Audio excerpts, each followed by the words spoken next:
Sorry, I'm a little late, but I had to take Topaz out for his walk. And so I took care of that rather than starting the program and then having to wait until it got dark outside, which isn't fair to him. So we can talk about alligators out there. Yeah. Another loss directly associated with Kevin Stefanski, who is the worst coach. He's worse than Hugh Jackson. He is the worst coach I've ever seen in my life. I don't know what to tell anybody at this point because he seems firmly lodged as the head coach of this team, and I just wish he wasn't. And the meltdown that you saw from our young players all began with Kevin Stefanski and his demands to go for it on fourth down with the most ludicrous plays that couldn't possibly work. Let's take a look at two that specifically stood out in this game. Oh, horrible. God forbid you have success when you're running a formation with Judkins taking the snap in shotgun formation and you have an extra blocker on the field. When you really have a chance to get the game off to a good start, what do? You have Shedeur on the field for no reason. He hands it off 2.5 yards behind the line of scrimmage to Judkins directly into a pile of people. That's the kind of stupidity that in a bad neighborhood would get you killed. All right. I've had so much enough of this, I can't begin to tell you, but I had no idea that, down 10-8 at the half, I had no idea that his strategy for the second half of the game would be to take the ball out of Shedeur's hands. And that's exactly what he did.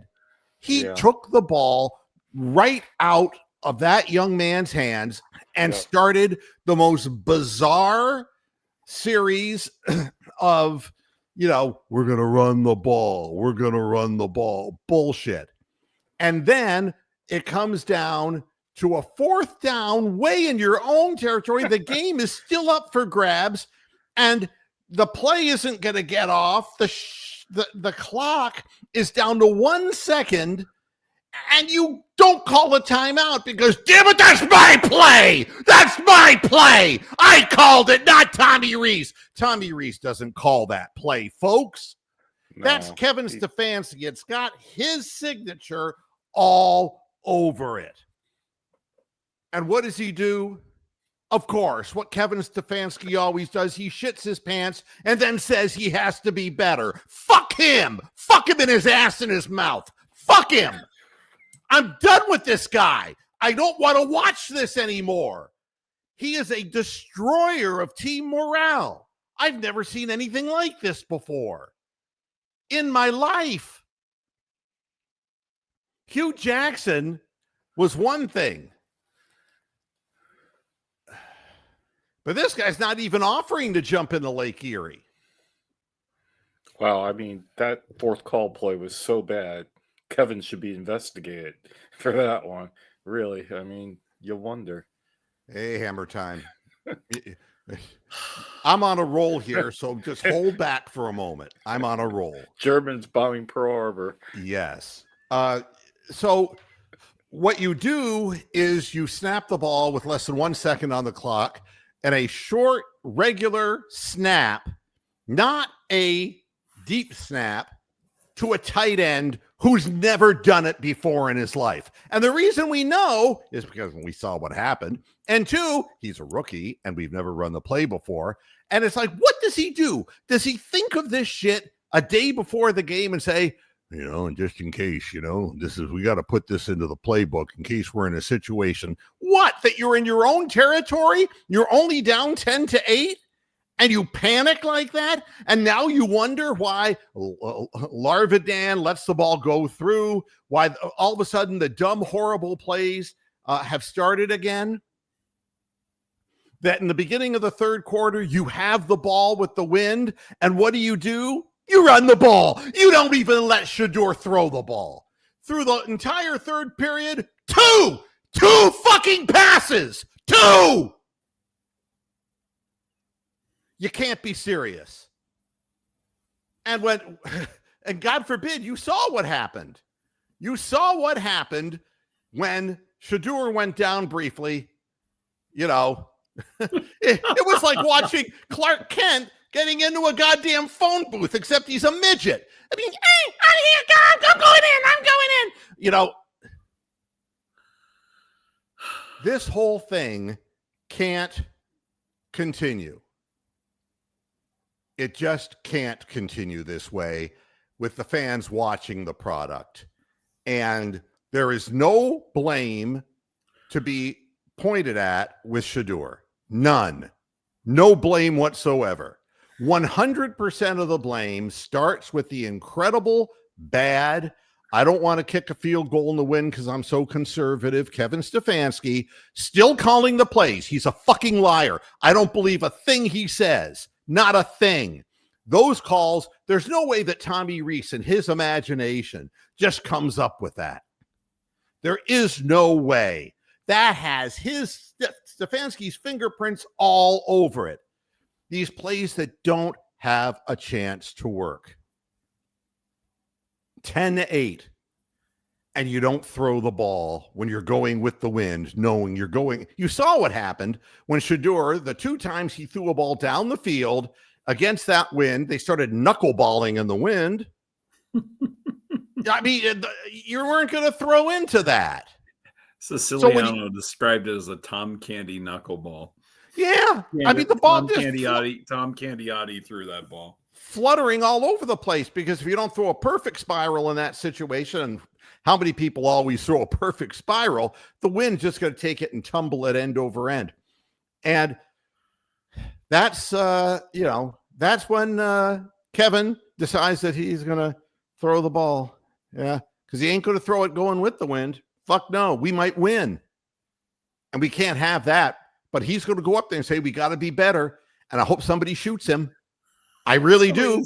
Punch him in the throat when he says, yeah, I mean, pull his trachea and just boom, and then let him just suffocate to death. I have absolutely stupidity. It's just total stupidity. Just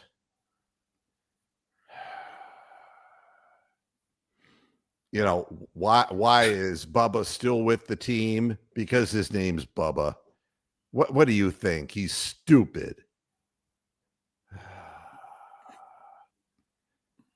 They may no longer be in the hunt, but their head coach is a cunt.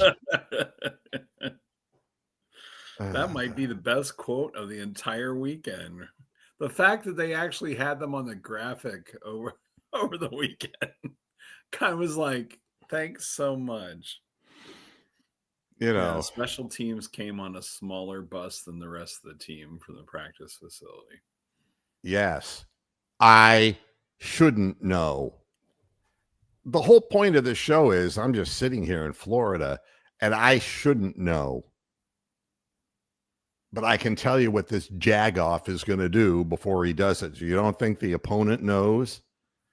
I mean, the success that you had, let me just get this out. The success that you had on short yardage when you needed it brought in an extra blocker, because you know that the guys that you have up front are long in the tooth, age-wise, and you needed that extra blocker in to give your running back, in this case, Judkins, a chance to plow into the end zone.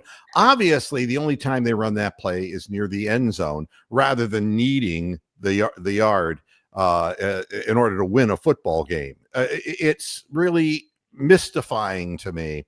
And so that's what they wind up doing. They have Shador in the game when he shouldn't be in the game. And when he should be in the game, he's not in the game. How can you be in a situation where you're going for it on 4th down from deep in your own territory for no apparent reason and not have your quarterback on the field? To make matters worse, the head coach of the 49ers did exactly what Stefanski should have done. And what I was screaming I could see the way that the 49ers were lining up. And it's like they're just channeling and funneling everybody inside.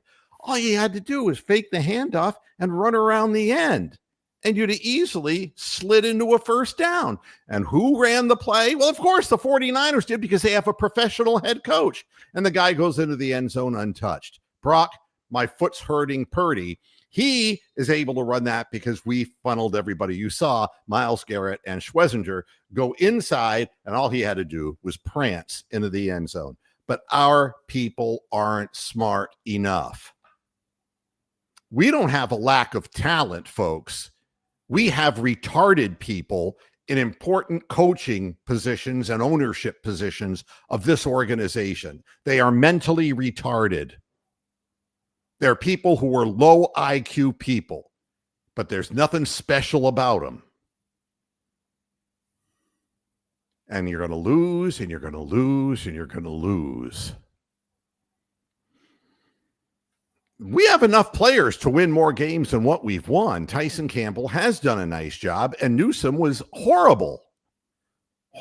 I mean, Newsome was like the biggest pussy I've ever seen in my life. He was undersized. He was the Dylan Gabriel of defensive backs. More than Anthony Carter? No, never mind. That's a Bronco. Yeah. You throw the ball up in the air, and if it's incomplete, if he was 10 yards away, he'd dance. But not involved in the play. Oh, my God. Yeah, so Tyson Campbell's a huge upgrade. But what difference does it make when you've decided, coming out in the second half of a game against an 8-4 team, and again, what I said earlier, before the game ever began last week, you're going up against a solid defense, and Saleh is famous for, it isn't for sacking quarterbacks. His players open field tackle. They don't miss. They are sound from a technique perspective. He drives them that way. So you're not going to do something by just out-muscling those people with 35, 36-year-old offensive linemen or the amazing disappearing man, KT Leviston. You're not going to, you're not going to blow those people away. But obviously, I don't know. Why should you make a 300-pound man disappear? Put him at right tackle. Okay. Exactly. All of these things were dumb calls, and do you think that the players don't know what's going on? Do you think they're sitting there saying, why did we come out in the third quarter playing like a team that was afraid to lose? Why didn't we take advantage of the first possession, going with the wind, and do what we can do? Why? It's because Stefanski's scared. He's scared of everything. He's scared of the wind. He's afraid of the snow. He's afraid of the rain. He's afraid to punt the ball away. He's afraid of that trash bag in the parking lot that's blown away. It's but everything that happens to a team like this, that was literally like an avalanche. It really was. From the moment Stefanski calls the direct snap to Fannin, with less than 1 second on the clock. Here's Steven. We'll put Steven here. With less than a second on the snap count. Yeah. The second he does that, he's just surrendered. Somebody's been to Marshall's. He could have called a timeout, but Kevin said to himself, I'm going to need that timeout at the end of the game because we're going to be behind then too. He's got a loser's mentality. I mean, can you imagine if he played the shark in Jaws? He'd be suntanning on the beach. The guy's a sack of shit. This is a game that you're losing years of your life every week. There's only 17 weeks. There's, it's like 17 games. For God's sakes, you got to attack everyone. Like every one of those games, you're going to win. You're going to win. We're going to do everything we can to win. This guy is more worried about holding on to a fucking timeout when he's behind at the end of the game than he is in taking the game when we're only 2 points behind. Have possession and the wind advantage. Facts. I just, there has to be a firing. And if there's not going to be a firing, then I think the fans should completely jettison. And I don't know if you heard when Shedeur went down and immediately the little midget is like, okay, I'm going in. I've never seen Dylan Gabriel move so fast in my life. The only time I've seen a person take their clothes off faster, that would have been Monica Lewinsky in the White House. I mean, for God's sakes, what the hell? She left her dress on. Never mind. Oh, God. No, I should tell the people in the chat room the difference. No, I should say, I'll save that because I don't want to diverge into another. A couple little tidbits. One thing that you mentioned over the last, 3 weeks was talking about throwing screens. They ran the screen a lot. It was very successful. The big difference was that this quarterback could complete the pass, unlike the midget. And the one play that they came in and they ran the screen, he overthrew his receiver. So, I mean, what do you want? What more do you want? Okay, he's cold, whatever. You have the easiest freaking throw in the entire progression and you overthrow the guy. What can you say about a coach who wants to run the football because it's the safe thing to do, but deep in his own territory with his team within 2 points, instead of just punting the goddamn ball away, he's going to make a point by saying, I don't trust the special teams. And by doing that, he literally destroys the morale of the team. I wish just one player, and I would keep their anonymity. If one player would talk to me, I already know that the confidence amongst the players for this coach is gone. I know it. It was like, you know what it was like? It was like have you ever been in an airplane where the cabin depressurized? I mean, that's what it's like. It's like all of the air out of a bag was squashed out of it at once that play went down. That's when all the ridiculous mistakes started happening, because they realized now they were playing from further behind thanks to Kevin. And then, you can't make things up in 1 or 2 or 3 plays. You got it when you're like the Browns, you don't have the best roster in the league, or you have a lot of young guys in the league. You got to take it play by play, possession by possession, and you got to be in the trenches for the long haul. It's the only way you're going to win. Except Kevin just seems to think that trickery is the way to do it, and I despise him. I despise that methodology, because what he has done is he has sapped the players of their will and desire to play. And if one player would like to get a hold of me, I will keep a secret until I die. I know what I'm saying. I'm positive that I'm right. I'm absolutely positive. This team does not want to play for Kevin Stefanski anymore.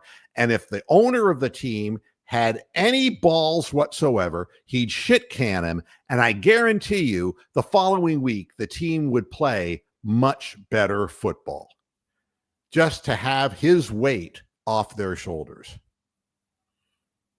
So my other point was, and I don't know if you guys feel the same way, but I really kind of think this is kind of the way it goes.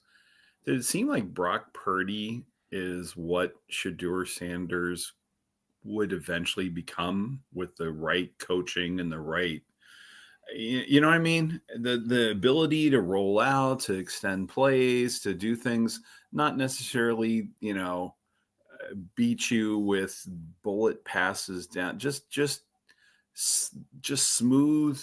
What we don't have the talent that they have, I don't think. Right. They've got a solid running back, but the offensive line is obviously solid. They're not giving up sacks, and a lot of the plays are designed for him to get rid of the ball pretty quickly. And there was nothing about Brock Purdy that beat us up. But that's what I'm thinking. Why my thought process is that it seems like that would be what Shador would be trying to strive for, is a quarterback who's not necessarily going to be the Josh Allen and win the game, or Patrick Mahomes and win the game for you, but the guy who doesn't lose the game for you. I totally disagree. So? Nope. And the reason I say that is because there's a reason why Kevin is refusing to let him take the reins, because everything that he does positive proves Stefanski a little bit more wrong every minute, and his job will go right down the shitter. And again, look at Wizard, what he's saying. How the hell do you watch Gabriel and Sanders in practice and come away wanting to start Gabriel over Sanders? The answer is it's a pre-derived conclusion, because you've already made a decision not based upon what you're seeing with your eyes, but your selfish way of looking at things. That's the reason why. And that is, it tarnishes. It's like a narcissist. It tarnishes everything they do. And he is a narcissist. He does things that he feels like doing, whether they make sense or not. And it's the team, the fans, and the players who suffer with this. So as far as I'm concerned, we don't know what Shador could or couldn't do, but I can tell you it doesn't matter. As long as Jerry Jeudy's on the field, it isn't going to make any difference. No. And the playbook has eradicated David Njoku. I mean, the only thing I thought ICE deported him. I've got no freaking idea what happened to David Njoku. Yeah. He's just a persona non grata now. And he was the guy who was your leading receiver just 2 years ago. What could be the problem here? And it's all Kevin Stefanski. He's a narcissist. He's a person who will kind of stand up there quietly and say, we've got to be better and I've got to be better. But he decides on things because it's what he thinks. And I'm sure that Tommy Rees got it in the headset. It's better than getting it in the ass, but getting it in the headset saying, here's the play we're going to run, Tommy, on fourth down. And, if Tommy were Topaz, but he's going to take the blame. Tommy Rees is going to take shit for it, and he will take the blame for it, because if he didn't, then Stefanski would fire him and take the play calling back away from him. And everybody knows that Tommy Rees is looking for a college head coaching position, but he's got to realize that his resume is not going to be helped one iota being an offensive coordinator in title only to a ridiculously narcissistic person. And I like Tom Cruise in The Firm with his resume from Bandini, Lambert, and Locke. Yeah. I was an NFL coach. Yeah. Who'd you play for? Brown. Brown. NFL. Yeah. Everything went to hell. Njoku had 2 catches for 4 yards. Yeah, he's not even a factor. 4 yards, that's it. 2 targets, not a 2 factor. catches, 4 yards on one, 0 on the other. Just, hey, big lurker, how you doing, big fella? Good to see you. And don't worry, I'm not going to have a heart attack. I do this yelling and screaming thing as a matter of to emphasize certain things. Like, if I just said to you, basically, what I really want, tell you what I want, what I really, really want is to have Kevin Stefanski tied to a bed and have a really well-hung man fuck him in the ass until he bleeds. And now, if I said it like that, it would, in one Very regard, lovingly, though. Very lovingly. yeah, I mean, people are going, wow, that guy has really got his composure together. But if I do it the other way, and I'm not going to repeat that a second time, but if I did it out of control, it's like, wow, this guy is really out of control. We might want to tune in and watch him again. But if everything I said, what I really think here is that Kevin Stefanski should be put behind a horse and make the horse kick backwards and drive his testicles up into his abdomen. And then people go, no, he sounds like too much like Beautiful Music Elevator FM bullshit. So the yelling and screaming is all part of the act, except it's not great for my voice. I'd be the first to admit it. But Moo, you know where Kevin Stefanski learned his narcissism from? He's a branch off the old tree from the owner. Woo! Yeah, that was pretty stupid.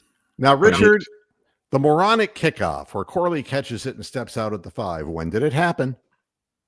In the exact moment right after Stefanski gave the game away. The unraveling. Everything unraveled after that point. They were playing a pretty tight game before that, but Stefanski made them lose their own composure. He coached for the other team. The guy is disgusting. I don't care. He might be a good father, although I can't imagine how good his fathering would be if he just stands in front of a mirror looking at himself, which is, I figure, what he does. It says he has to get better. Moo, your roaster classic, bro. My what? Your roasting is classic, man. Yeah. Well, I mean, every week you got new creative roasts for the Browns. Well, You never get old watching this show. well, but I mean, you have to be inventive to continue doing this, because you can't really find, it's hard enough. It's hard enough for the Browns to even be in games. But when you're in a game in front of your home crowd, I mean, the only thing, and I'm really trying to think, the only thing that the Browns could have done in front of their home crowd that would be worse than what Stefanski did today would be, they're down 10-8 in the beginning of the third quarter, to have a bunch of employees running through the stadium with Michigan banners. That's the only thing with, go blue, all over, the only way you could piss off the fans even worse. They pick the most inane things to do. And yes, Corley was stupid with that, but you know something? He wanted to do something because he knew the tide was turning, and he did something stupid. That's what young people who are inexperienced do. But the reason was panic had set in because the guy who's supposed to know better, the narcissist, Kevin Stefanski, he's doing things his own fucking way, and he put him right behind the 8 ball. And I don't understand. You can see why they would never allow me into the press room in the press conference immediately after the game. Because I would ask him, has anybody ever referred to you as a narcissist? And then that would be like, show me the door, that would be the end of that. But there isn't an honest person. There's not an honest person inside those press conferences to ask questions that need to be asked. Yeah, I did see the pass that was, you weren't going to pass in that direction, which makes it all the more amazing that, and what it tells me is, let's stop and try to look beyond the narcissistic tendencies of the jackass head coach and say, what possible reason would he have gone for it on 4th down in that situation? Let's even take the play call out of it. Let's just take the strategic perspective. Why would he do that? And the reason is he knew that he was going to take the ball out of Shadur's hands. We were going with the wind when we should have been throwing the football, at least trying to move the football down the field. And he showed his hand, and it wasn't going to be anything for Shedeur to do in that situation. And to make matters even worse, he, in the pivotal play of that moronic situation, Shedeur wasn't even on the field.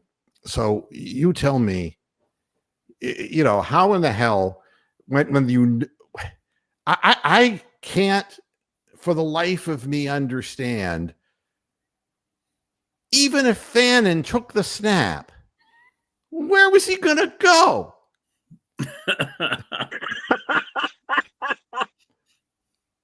Well, hey, I just want you to know, I just did a little checking while we were here, and there are plenty of tickets available to next Sunday's Titans-Browns game, starting at $15 a piece. Where's the game Yeah, that's being not a bad played? deal. Including fees. Where's the game being played? Cleveland. Well, don't go.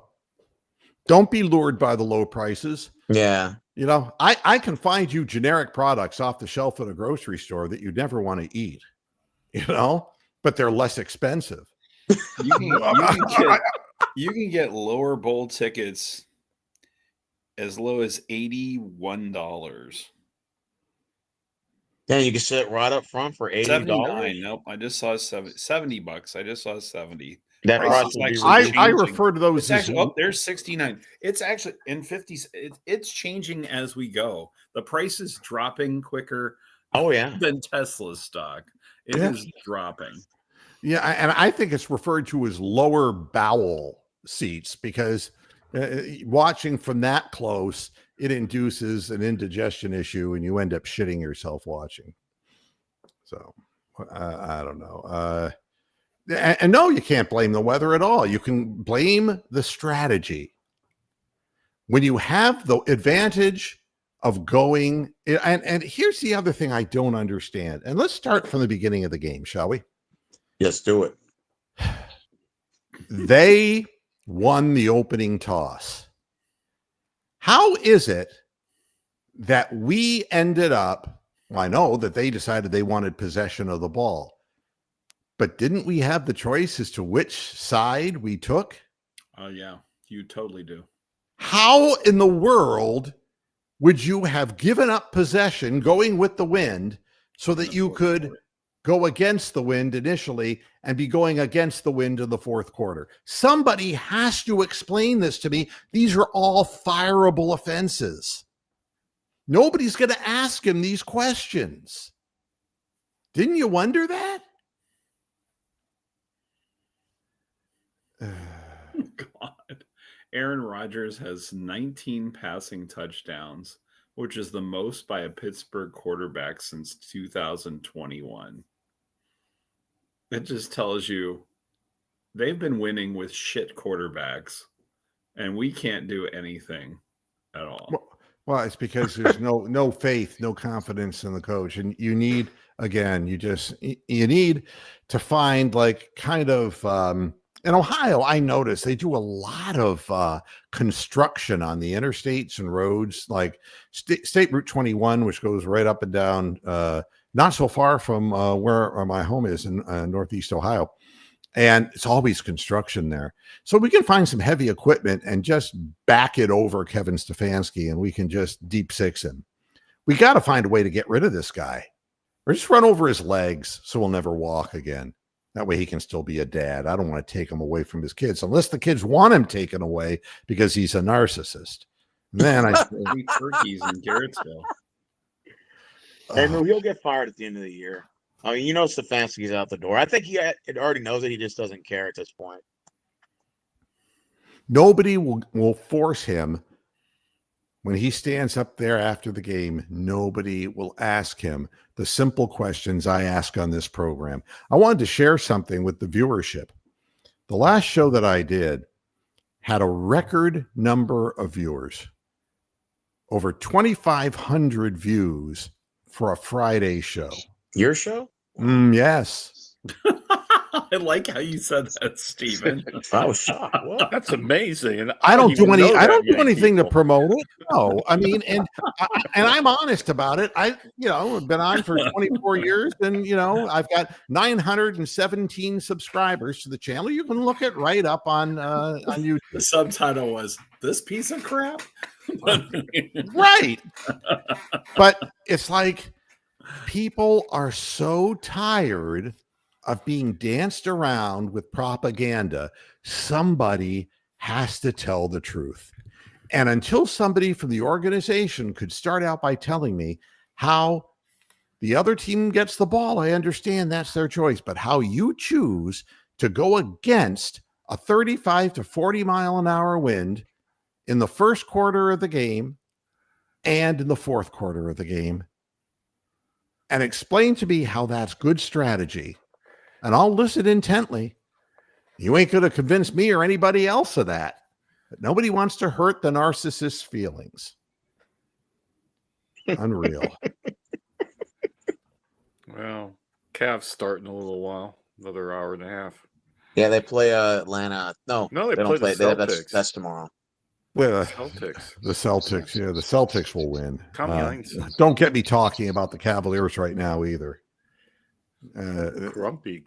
You're a disappointed. No. I mean, if you think you're going to win running up and down the floor with 23, 24-year-old athletes, and you've got Dean Wade and you've got Larry Nance Jr., if you think that yeah, exactly.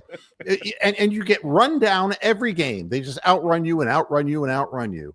Then again, Kenny Atkinson has to take a step back and say, if you want to run like this, you got to play CPJ. You got no choice about that. He's fast and he's athletic. But I mean, Ball, my God. Oh, he's horrible. The guy can't shoot, and he's had so many surgeries on his legs, he can't run well anymore.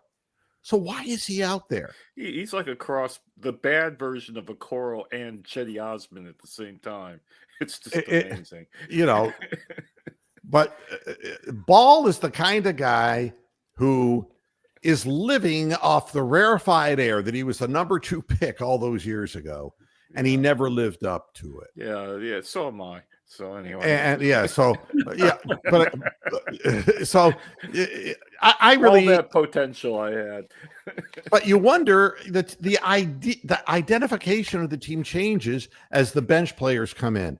And I guess Tomlin did too good recently, and so he didn't get to play very much. That's why we saw more Larry Nance Jr. Oh God! And I could go on and go on. Big Lurker's doing what Big Lurker does. All right, let me see here. The last one there. And people are still going to say, okay, what can we do to criticize Sanders? At a 35 to 40 mile an hour wind, the ball moved about 3.5 yards in the air. And you saw the second time he tried to go down the field. Yes, he was wide open, but you didn't see anybody throwing that distance against that wind. And trying to kick a field goal in that direction was just an extra point was difficult as hell. You keep trying to blame the one guy, and I'm sure that you have your reasons for doing that, but they're not constructive reasons. At the end of the day, Judy would have dropped it anyway. What's the difference? Yeah, well, and he would have made some money off dropping it. Not only drop it, but drop it in the direction of the opposing team so they could pick it off and run it what? down. Conklin got hurt again? Concussion. Oh, really? Allegedly, yeah. Oh, allegedly. I was wondering why Leviston and the other guy were in. It was a non-contact concussion. He was running off the field and his helmet wasn't tight. His head and got just jammed. kind of whacked him in the head a little. So. And it's not the defense's fault. The defense did what it was supposed to do and sat there and watched the coach lose the game. Well, they got less yards than we did, so defense is fine. And the special teams screwed us. Short fields right there that resulted directly in touchdowns. You can't do that against an 8-4 team. And I don't think that the 49ers are really that good. No. I'll be honest with you. They're really not that good a team. But they're certainly better than a team coached by Kevin Stefanski. Right now. And you know, and then here's another real genius. He can't throw or make faster choices. Oh. I've seen people open. You know, here's this guy at Box Game 22. Here he is sitting in front of his television. Over there. Over there. You know what I want to do, Box Game 22? I want a 320-pound man in the living room while you're watching the game.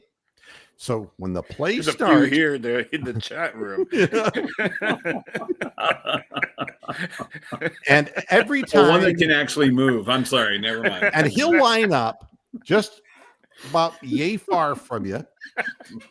And when the play starts, you have to drop back with the quarterback, in essence, and you have to be looking at the big screen that you watch the game on, and you have to say, he's open before the 320-pound guy smashes you to the ground.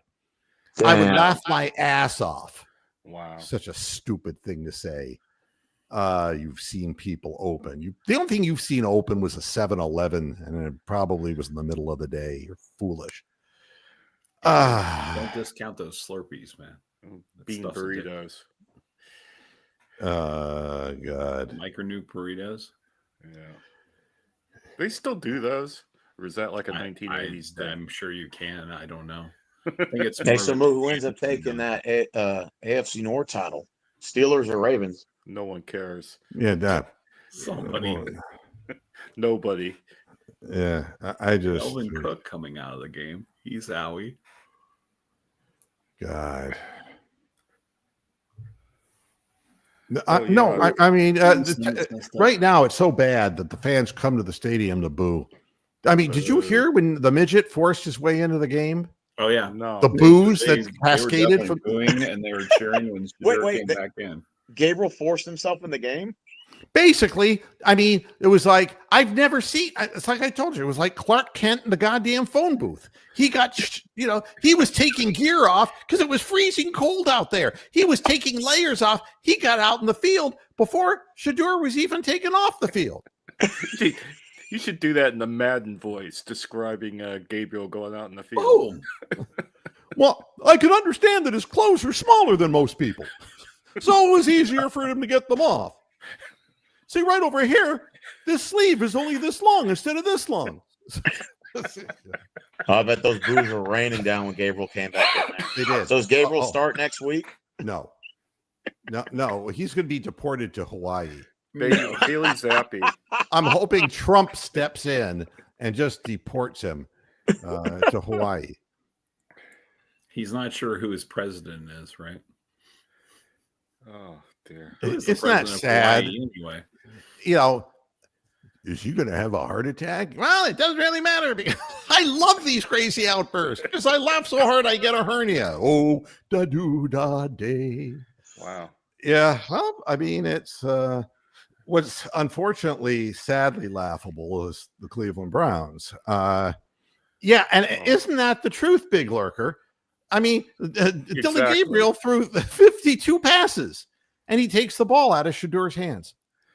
In a game that you knew should have been a one-score game one way or the other. Yeah. He turned it into a blowout. It's just... Yeah, that should have been a 13-11 game. It had no business being anything other than that. Hey, Spencer Moody, I don't know what the legendary hype of what. I can hype anything. I'm an advertising guy. I can hype anything. I mean, they punt the ball instead of running forward on fourth down. Then the defense can get a turnover off of the 49ers. And we could have had a short field. Yeah, you never know, but he has no faith. You know what they got to do? They got to tie him up in a room and force him to listen to George Michael's Faith over and over and over again until he says uncle. Covered by Yoko Ono. And here's a legitimate question. Shador is not fast, and again, it's kind of like, and I'm being facetious, but not all black people could run fast. And he never made his career in college football as a scrambler. He's a downfield thrower. Yeah. So, and Jacoby Brissett, by the way, isn't fast either. So, some guys, we've had fast people before. They couldn't play football. Yeah. Schwartz. No. DTR. Yeah. No, the thing about Shedeur is he's trying to make plays downfield, so he's slowing down his running while he tries to process to make the plays. So that's why he doesn't look like he's running fast. He's slowing down because he's still looking to throw the ball. Keith, what's the story about Kozar? He's back in the hospital. Oh God. Yeah, I know. And part of me, when they send somebody home that quickly after a procedure, well, it's too late, baby. Now it's too late. And I don't want to think that way. Wow. But when I see this on the screen, it concerns me. So if there's any more update on this, let me know, Keith. Icon for Cleveland Browns fans. Well, I was just struck yesterday by watching Gary Danielson, 10 years older than Bernie, and he's still out there broadcasting games, traveling the country, and looks great. So there you go. That's the whole difference about lifestyle and personality and the whole thing. And this is I really think Stefanski should be investigated. There are like 6 different decisions in this game that you could wonder about. I mean, anybody that's still betting the Browns money line, I mean, why are you doing that? You have a self-destructive thing like Kevin Stefanski does. I mean, even next week, Art playing the Schleister's Titans, still doing it. Why are you doing that? All right, now here's something from Big Lurker, so we know we can count on him for good information. Teller said That's shocking. Yeah, he knew early in the week that he would rotate with Jenkins. Said reason Stefanski made the move is along the lines of I wasn't playing as well enough, or something like that. I wasn't playing well enough, or something like that. Yeah, investigate that is my comment. Well, but so there you go. It's only a matter of time. I mean, I can see that the players have given up playing for this guy, and now they really beat the drum for him all last year and now this year, and he turns on them because he's a narcissist. He's going to point his finger at the other person, and he is never got any dirt on him. And that is, and you really think that Teller was going to play his best football knowing that? I don't think I would bother to show up, but that's just me. Yeah, I mean, it's okay. And here's some of the stats here. Thank you, Keith. 16 to 29 for 168 yards, 16 to 25 for 149. That's right. So don't tell me that Purdy is a great quarterback, or even don't even try. And I'm not being personal about this, Hammer, that maybe one day he can aspire to be a guy like Purdy. He was that guy today. I'm thinking more the roll. I know what you're saying. Roll out by time to be able to maybe hit better somebody downfield. The problem is that if he rolls out and buys time, they're still not open. That's his problem. Right. Yeah. And one of the things that I think will help is to get rid of a lot of these wide receivers and draft some legitimate wide receivers. Let's be honest. Kevin Stefanski never had an intention of throwing the football from the moment he came to Cleveland. So not when you draft 2 quarterbacks and 2 running backs out of your picks this year. Obviously, you're trying to refill something. We got a bunch of draft wide receiver linemen next year. We're all going to leave. Yeah, I mean, seriously. And we do have line and wideouts. It's a great opportunity to pick up a couple of really good wide receivers in the draft, and you have a downfield thrower now. And as far as rolling out of the pocket, I think that he's probably more comfortable right now at this time early in his career with rolling out, and that in the pocket, playing around 35-year-old offensive linemen, he isn't as confident. And as somebody pointed out in the chat earlier, he's not evasive. He's not athletically quick. He's not a quick twitch guy.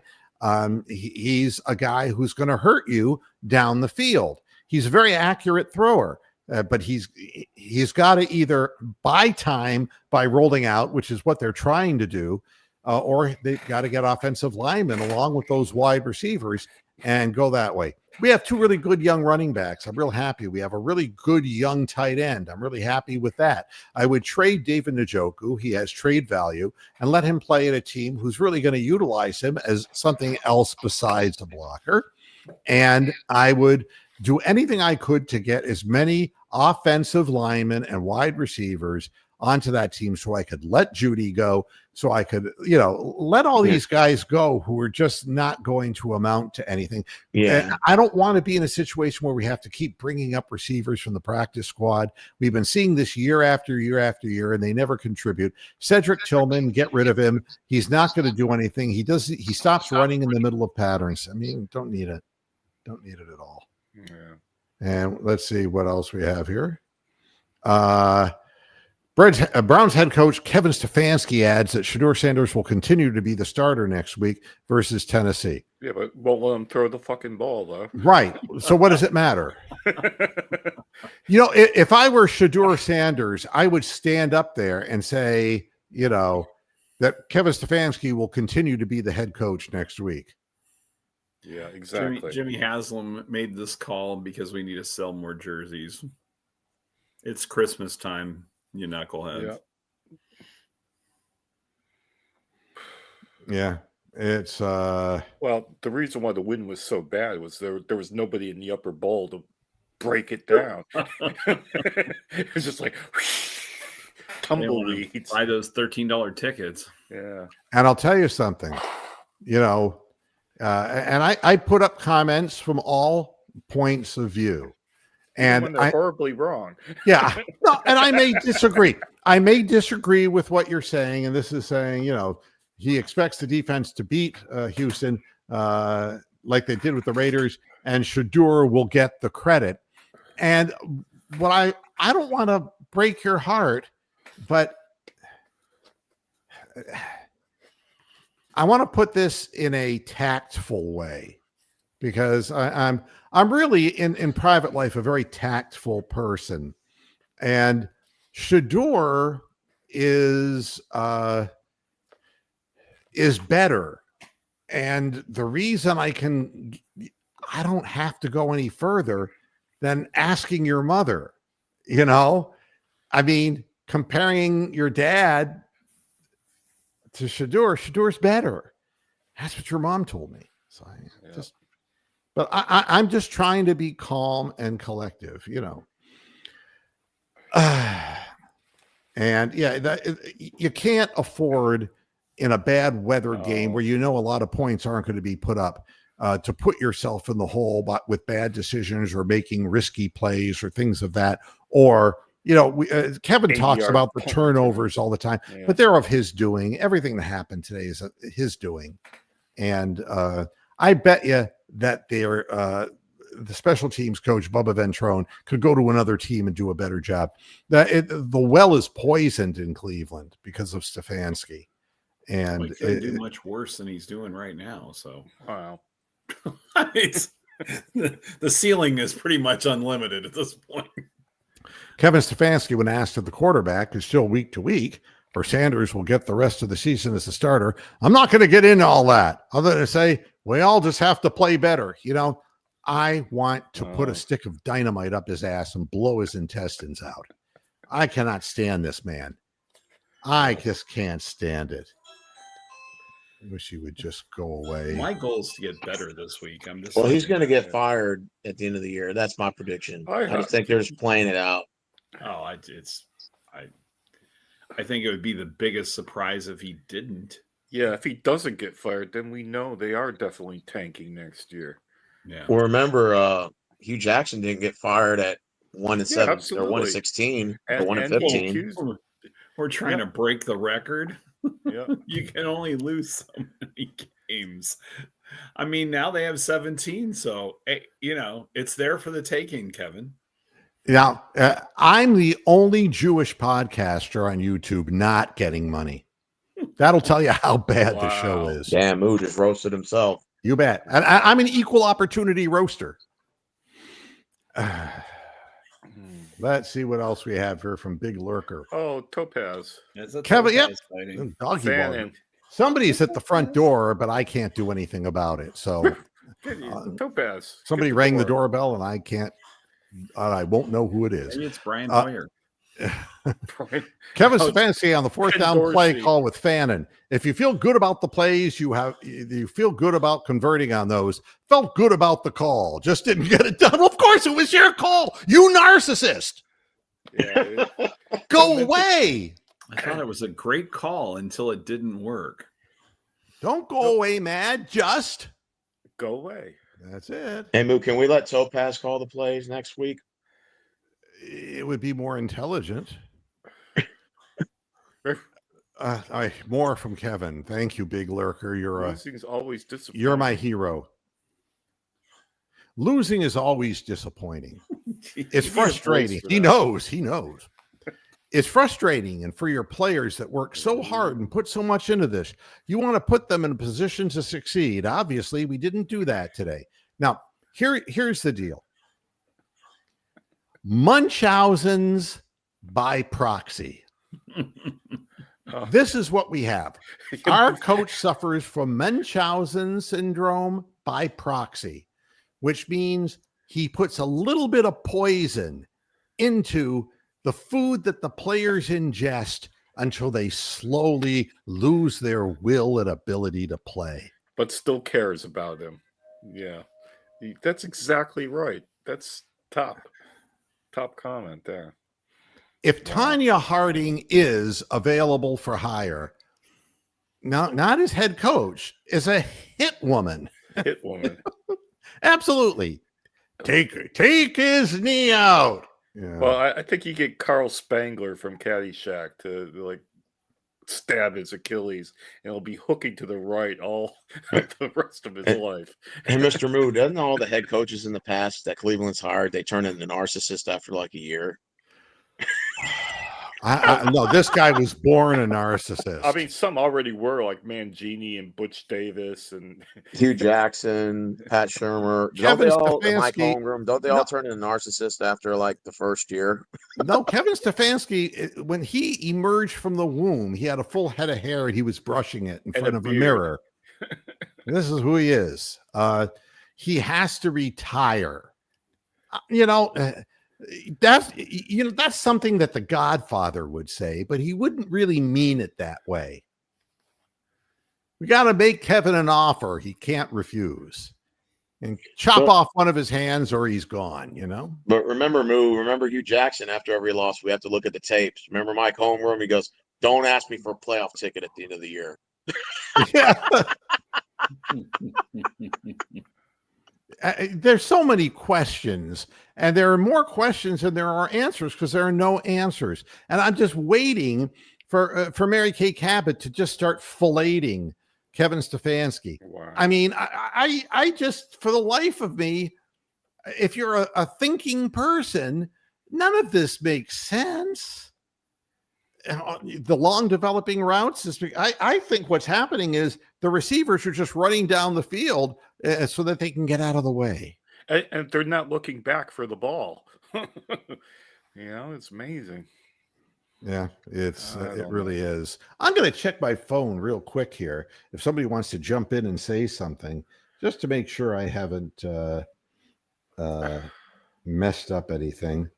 No, it doesn't look like I have. Hey, Mr. Moo, I know it's kind of off topic because you were talking about Cavs basketball. Didn't that NBA Cup kind of just fall off this year? I'm just not really interested in who wins that NBA Cup. NBA basketball is a track meet right now. And the reason we have surprise teams is because teams that the model has gone from having a bunch of older superstars like the Clippers. They've turned into an old folks home. They're elderly. Yeah.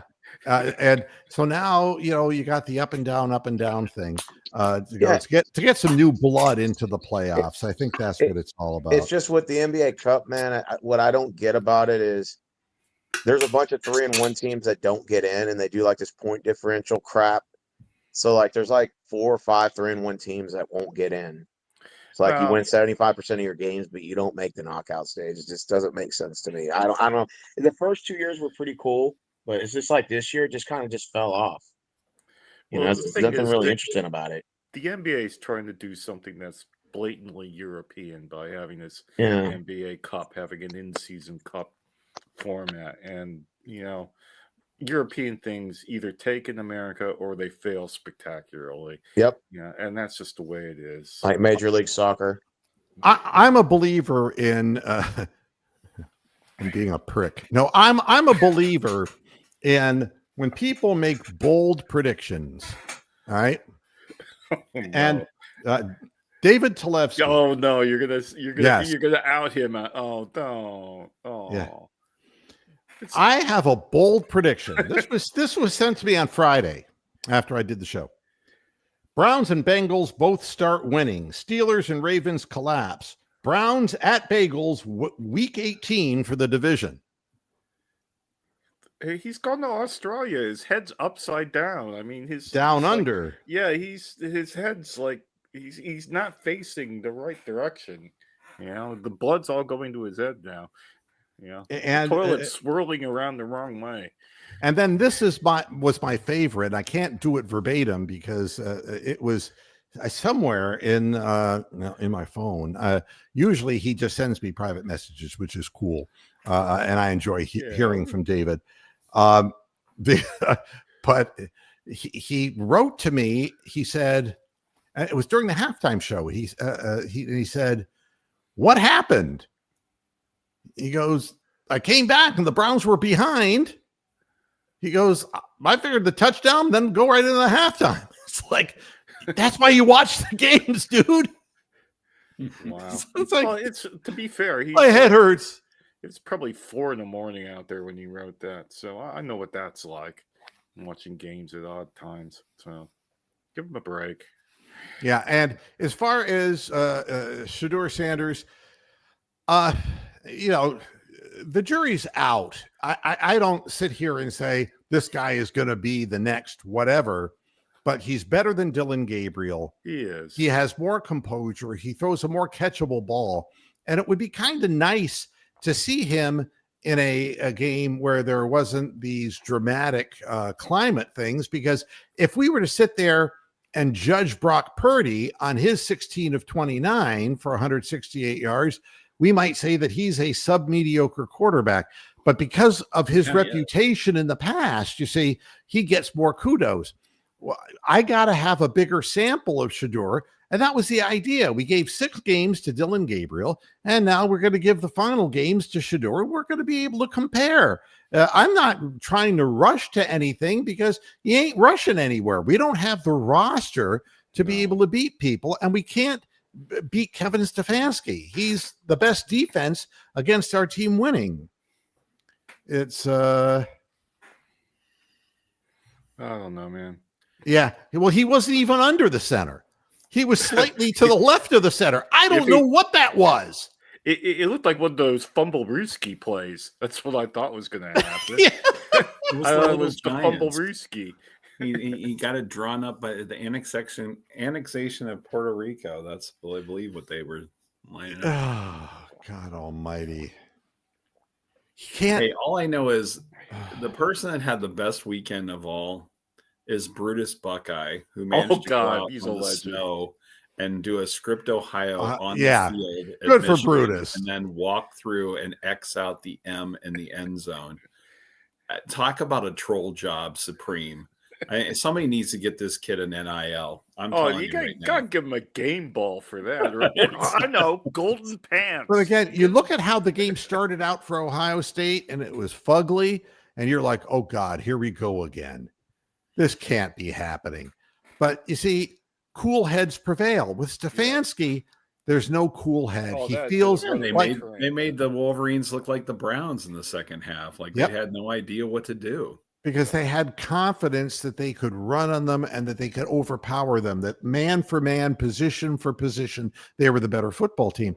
And the thing with Kevin Stefanski is he thinks the only way his team could win is through trickery, and he's teaching the young players the wrong things. And it's bad for the organization. It's bad for the players. Time to go. Well, every game Ohio State plays now ends in a trophy. You know, you get Big Ten trophy, you get like the Rose Bowl trophy, the Fiesta Bowl trophy, and then the national championship trophy. So they're all trophy games coming up now. Did you see when Shador tried to catch them with too many men on the field? Yeah, they did. They did get him with 12, didn't they? Nope. No, I thought they did. If they'd run the play. Wow. You know, the thing is, Shador saw that and he immediately was calling for the snap, and they wouldn't do it. I mean, there's nothing under Shador's control on that field right now except the hand of the narcissist, and that's, you know, tough. Now, Dr. Moo or Dr. Phil, we need you to address David Murray's latest comment here. Make him feel better. He's on the I-480 bridge right now. He says, "I was so happy yesterday, and now I'm sad." I mean, well, you know. It's a great view, by the way. And by the way, yes, Greg, Purdy was Mr. He's Irrelevant. got Purdy mouth, though. I keep saying that. Yeah. Purdy. He runs better than Darius Garland. But anyway, that's no. I don't think that he needs 2 years. He needs an offensive line and wide receivers who run coaches. patterns and get open and don't quit in the middle of patterns. That's what he needs. I will go as far as saying that if you find the right head coach who will put in the right kind of offense for this guy, he can be an average to slightly above average quarterback next year. I do not say that about a little guy who has no accuracy and no touch on the ball that he throws. So there should never have been hype from last week. No. Look at who we were playing, the goddamn Raiders. Team. This is a team that actually has some victories. You know, and this will be another thing. This is what they call marginalization. What other black quarterback could I compare Shador to? Oh, how about the bust, Teddy Bridgewater? Good job. Honestly, I think he's very Bo Nixian, you know? At this point, it's hard to tell what he is because he's got, and really the same thing happened to him in college. He had no offensive line and had to run for his life frequently. So, I mean, he's familiar with that scenario of it. It's just these guys are a lot faster, and he doesn't have Travis Hunter out there to throw to when your best receiver is way worse than Fannin. Fannon's his best receiver. Yeah, actually, it was not an overthrow to Judy. It was taken by the wind as he was running down the field. The ball just went to the right, and it wasn't even on line by the time it got there. But you know, again, if the Queen had balls, she'd be king. You know, we can always run something back, but we were trying a downfield throw against a 35, 40 mile an hour wind. And that's not. Isn't that a country song, Taken by the Wind? Oh, never mind. Hasten Down the Wind. That would be Jesse Winchester. Or Linda Ronstadt, even. Is nobody scoring in this Buffalo Steelers game? No, it's really brutal. In fact, it's punt, punt, punt. I have it on and I'm watching it, and it's just like this is just really incredibly brutal, horrible. It's a great game if you like defense and inept offenses. Wow. But we're all for that. Yeah, we're used to seeing that part of it. We're all for that. Thanks, David. You know, we are, but we're beautiful people inside. Mm-hmm. Yeah, you guys think Josh Allen's overrated? No. I mean, I think he's good, but I just think he chokes in big games. He's better like than any Lamar. quarterback we've had in 25 years. Yeah, I mean, we would be the 50 wrong years. people to ask, you know. We haven't seen good quarterback play since we were 20s. Yeah, this is brutal. It's I thought it was really going to be good when we got to that jersey, and they thought they actually had to add on to the bottom of the jersey to go, and they're in 3 columns. They're looking at adding a 4th at this point. No, you got to listen to the show from the beginning, Kevin Ruiz. We're not hating. We're not him. hating on Shador. There are some people in the chat room who are doing that, but they're looking for attention, and I understand because He they is were what he beating is. his children. He's a rookie quarterback who was taken in the 5th round, who might be better than that, and playing with a crappy offensive line and not particularly good receivers. He's got some good running backs, but it is what it is. This is what we made. This is the cake we have to eat. Unfortunately, it's like a urinal cake like we're eating. Schlesinger played a really good game. He made one glaring mistake when he bit the wrong way on an important 3rd down conversion where the wide receiver was wide open. Yeah. But again, he's been a great acquisition. He really has. So I don't know, because Baker had the same offensive line basically, but when they were healthy and younger. Yeah, they were a lot younger. And he had Nick Chubb in the backfield, and he had some wide receivers he could throw to. So it's kind of hard to make that comparison. I mean, Hollywood Higgins is better than anybody we got. I mean, what the fuck, isn't it? And he was a marginal guy when we had him. And as far as somebody just got a 1st down in this Steelers-Bills game. Oh, it might be time to bail out of here. Not a bad idea. And as far as Larvidan, he had a big punt return last week. He dropped 2 punts today. Yeah, he was having trouble, and I'm sure the wind had something to do with that. And I also think that Kevin Stefanski tied him to a chair and persecuted him by saying, "Don't drop the ball. Don't drop the ball. Don't drop the ball. Don't even think about the win. Don't think about the win." He said, "You have to get better." You have to get better. Oh. Just gotta go look at the tapes. Just recovered a fumble. They did. We gotta go look at the tapes. 38 of the Bills. This is the best penetration anyone's seen since a long time. Deep throat. Yeah, Moo was talking about boning Stefanski. Well, David Murray, thank you. It is funny. We are getting kind of a rush in subscriptions, and I think the reason is people don't realize what we do, and we're just not politically correct. We just are fans, and we're sick and tired of the bullshit.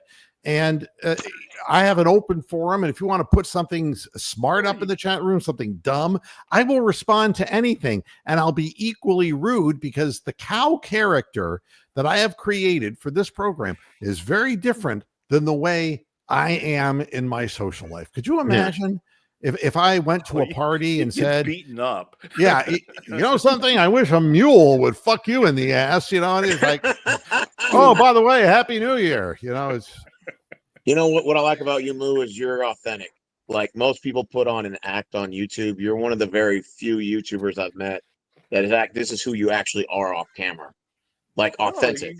Like you're not putting on a facade or a character. No, this is what I'm like watching the games. I mean, I can't broadcast the games and do reaction stuff, because if I yelled and screamed like this for 2.5 hours of 3 hours of a game, I would have no voice at all. And the neighbors would call the cops. Before you were born, Steven, Moo actually used to watch a game with a cow, and he would yell and scream, and that was like mayhem. Yeah, that was total mayhem. Hey, Moo, are you at 1,000 subs yet? No. 900. You deserve way more than that. Deserves got nothing to do with it. We all deserve everything. I don't publicize this, and I want people to find it, and if they like it, they like it. I understand that if you're into statistical analysis and things of that nature, this type of thing it would not be your cup of tea. I understand No. that.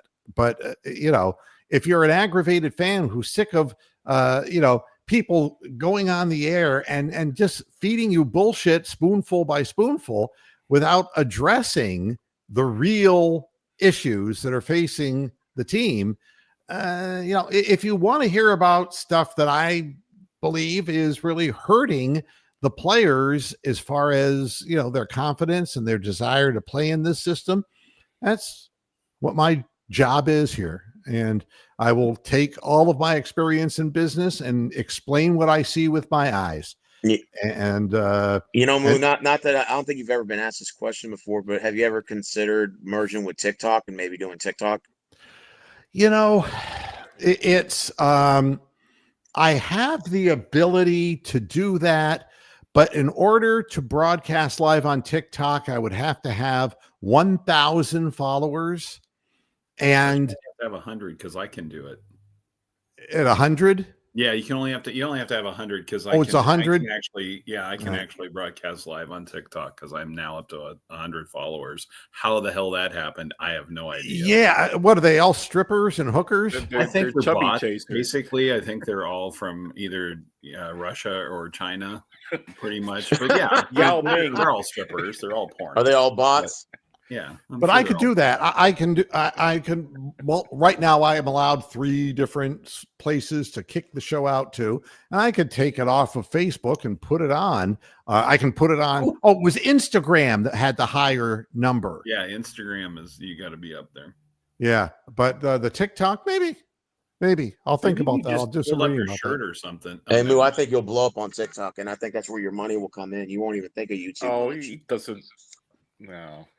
No, I mean, as far as money is concerned, no, but I have to be careful because if I get too popular, people will find out who I am. Yeah, you don't want the notoriety. If you want notoriety, you could have had it 20 years ago. So, no. Wants to remain an anonymous cow. Anonymous cow. And that's true. We got to put our team in a position to succeed, like having a tight end take a direct snap under center. It really is. And nobody will question him. Oh, God, somebody scored in this game. Jeez. What's the Can we score have now? Peter Alice do to take the snap under center? What's the score? Pittsburgh 6-0. Steelers about to kick an extra Steelers. point, but there's a flag on the Buffalo's play. so overrated. Okay, Peter Alice. Doing Oh, this is like a bad dream that keeps happening over and over. 4th down, and they're going for it from deep in their own territory for no apparent reason. This is Peter Alice, deceased commentator of the BBC. And they're lining up this way. No, they're lining up. Who's going to take this snap? Nobody. Nobody took the snap. It looked like a scrum. It did. And it really did. It looked like a rugby play. It did. It did. If you've ever watched rugby, it looked like a rugby scrum put in by the hooker. But anyway. Wait, hooker in rugby? I should watch you get a hooker much more often. David, I can tell you that he'd never done that play in his life. No. You know what that would be like? That would have been like putting me on back in the day. I'll go to the old reference, the Ed Sullivan Show, but onto a big national. Okay, why don't we do America's Got Talent? And it's like, and you'd have or on any of the. You're doing Red Panda's routine on the unicycle. No, I was going to be the plate spinner, plate spinner guy. Throwing the plates on top of her head. Yeah. And like on Simon Cowell's show, and it's like I go out there and put the thing in, it falls and just breaks. And Simon Cowell looking at me like, and saying these words, "Have you ever done this before?" It's like, no, I was just this first time. This is the first time, and by golly, it got me on TV. I will say this. I'm going to give it to whichever Steeler fan is in the end zone. Some of them brought a leg lamp in, and it's decorated in Stiller colors. So, and it's a full-size leg lamp. So, kudos to you to sneaking that beast in there. That reminds me of the days when they used to bring the dog house into the dog pound. It took 6 guys to bring it in and only 2 guys to take it out. And they found out there was a keg in it. And then this, I never understood the NBA Cup. Well, actually, it's an excuse to put the ugliest floor up that you possibly can. Fucking migraine. Yeah. And it's, it's like they keep fidgeting with the All-Star game. It's like, what little, there's a Yiddish word, shticks. A shtick is like a little thing to kind of lure people's attention, Yeah. What can we do to add gloss to a long 82 game season? And so they came up with the NBA Cup, which to me is really like a urine sample cup. I mean, the only thing I do with that cup was whip my dick out and piss in it. I don't even understand what the incentive is. If you're not good enough to go to the playoffs, you're not good enough. And if you're not good enough to have home court advantage, you're not good enough. And that's what there is. Now, I think what it is, the NBA ratings have gone down by they said 40% less viewers. And at the beginning of the season, they're still having to compete with the NFL and college football and the end of baseball. Their ratings are real low. So I think they try to tweak it and say, okay, well, if we do like a little tournament at the beginning of the year, it'll spawn fans to watch. And I just think it's just been a big flop. Yeah, it doesn't seem, it doesn't have my interest. I can say that. And I don't hear anybody going overboard except some of the real nerds, who are and I don't mean that in a negative way, but the people who are really hung up on these things and are huge NBA fans, they'll be talking about the cup. Yeah, but, I like it, but I'm weird. So I mean, I like it. I just think what they should do is expand the knockout stage from 8 to 16, so all those 3-1 teams that don't get in could get in, and then I think that would be cooler. Win all the games, man. Then you get in. Now, in true Dr. Phil, exactly. That's what I want you to. No, wait. Here. 16 minutes too late. David Murray has already jumped out of the window. Okay. Oh no. Now, David. Before you jump, you've got to realize there is a tomorrow for Cleveland Browns fans. Even if today didn't go so well, it doesn't mean that tomorrow will be as bad. Holy shit, he jumped.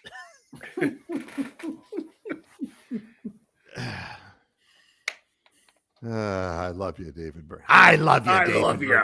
But I mean, hey, Lou, the Thunder's 19-1 right now. I don't think anybody's going to beat them. I think they're the clear-cut winner. Is that fair to say after 20 games? They're right on the curve. They got the perfect roster for the way the NBA is being played now. I mean, they're really a machine.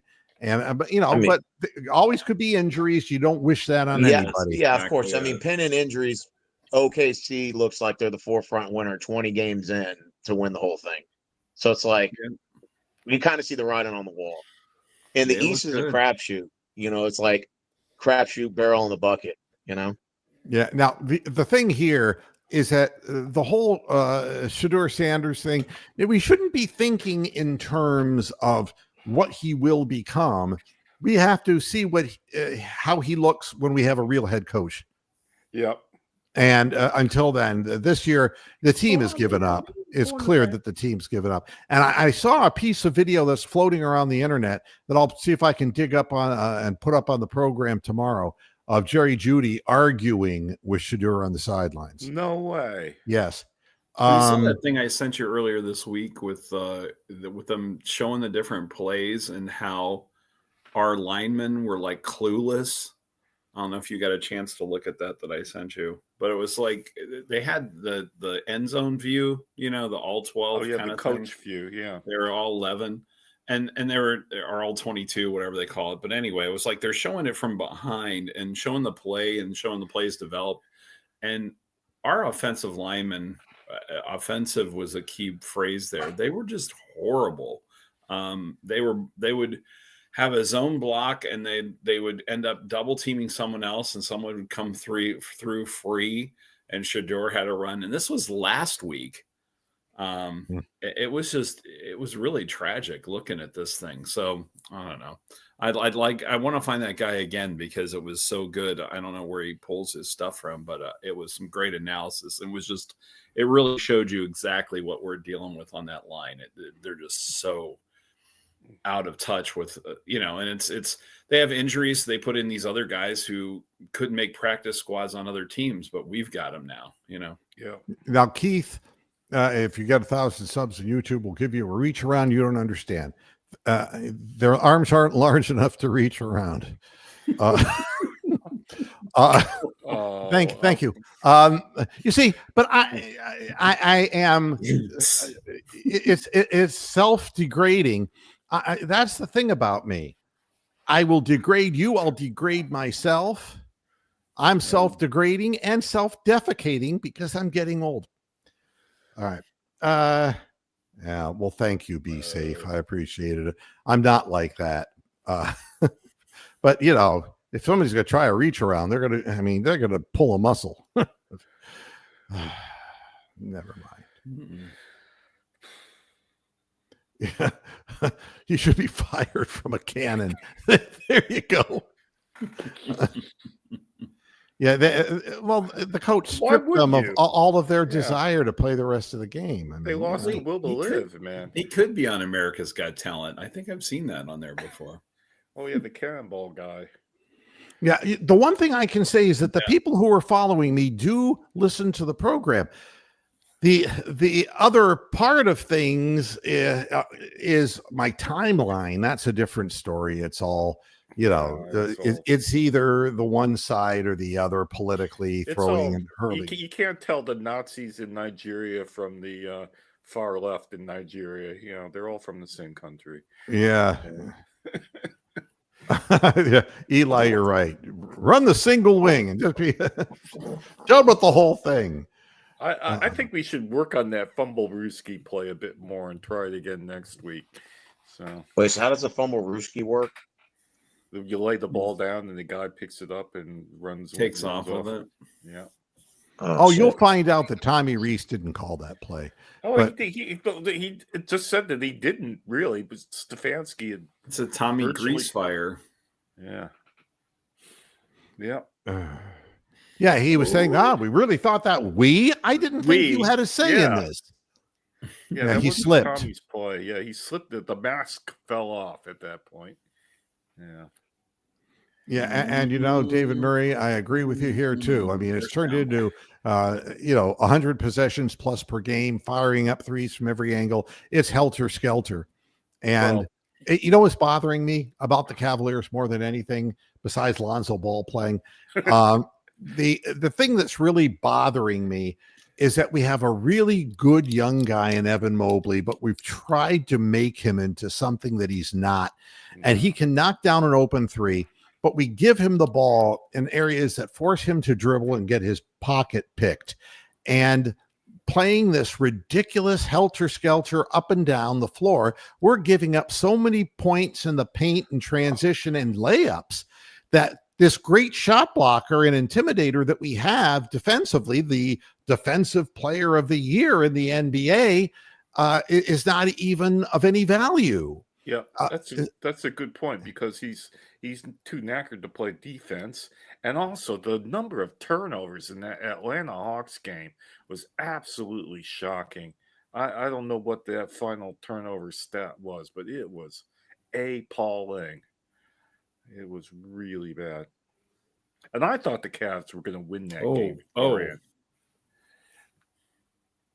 I think the Raiders are like driving or scoring here. So Josh Allen just slid just short of a first down. And of course, a Steeler ended up landing on top of him.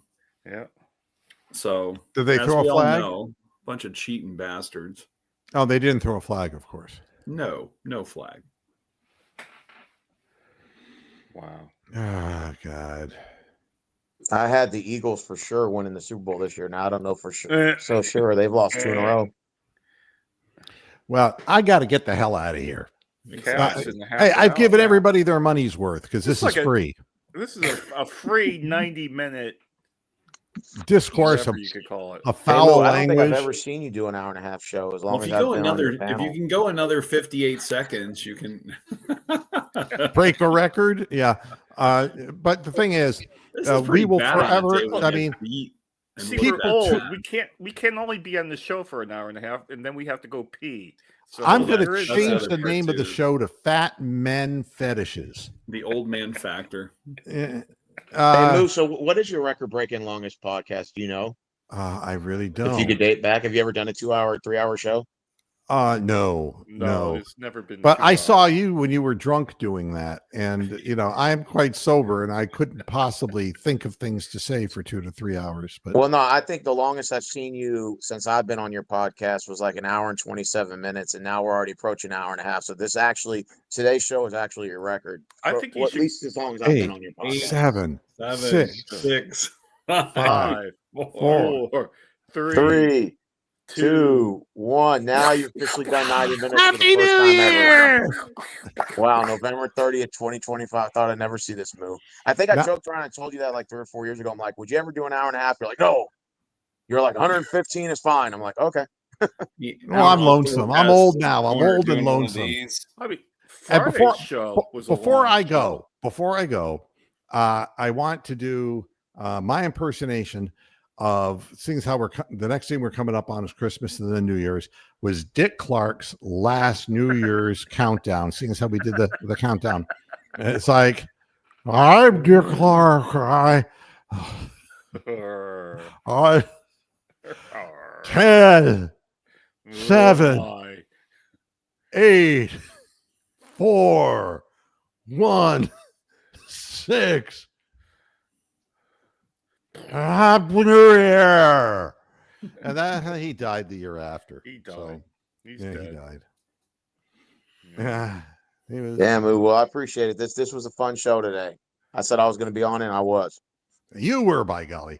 All right, everybody. Thanks a lot for tuning in to this post-game show. I hope that I've talked you off the ledge, or if nothing else, giving you a chuckle here and there, Big L. and Big sharing L. our angst together as Cleveland Browns fans.